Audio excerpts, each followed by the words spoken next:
มาต่อที่กองประชุมแนะนำโครงการสร้างความเข้มแข็งให้พนักงานองค์การกระแดงแห่งชาติลาวในการส่งเสริมการปฐมพยาบาลในสาธารณะและชุมชนแต่ปี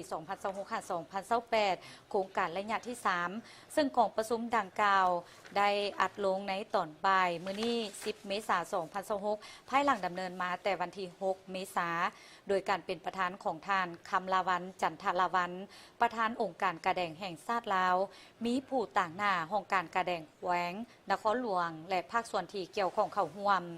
กองประชุมครั้งนี้บรรดาผู้เขาห่วมได้เหียนหู้เนื้อในต่างๆในหัวข้อบทเรียนหลักสูตรขององค์การกระแดงแห่งชาติลาวซึ่งมีทั้งหมด 16 หัวข้อเป็นต้นขบวนการกระแดงและซีกวงเดือนแดงสากลหลักการปฐมพยาบาลและการประเมินคนเจ็บภาวะหมดสติการจัดทานอนการเป็นลม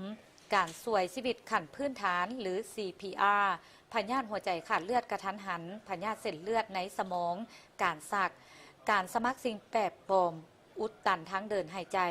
เลือดออกและการห้ามเลือดบาดแผลและไฟไหม้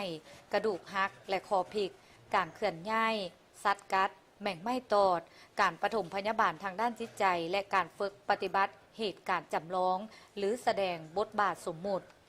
กองประชุมครั้งนี้บรรดาผู้เข้าร่วมได้แลกเปลี่ยนคำคิดเห็นอย่างโกงไปโกงมาเพื่อให้การจัดตั้งปฏิบัติกิจกรรมของโครงการที่ได้รับการช่วยเหลือโดยโครงการสร้างความเข้มแข็งให้พนักงานองค์การกระแดงแห่งชาติลาวในเวียกงานการปฐมพยาบาลอยู่สาธารณะและชุมชนในท้องถิ่นให้มีประสิทธิภาพดีขึ้นกว่าเก่า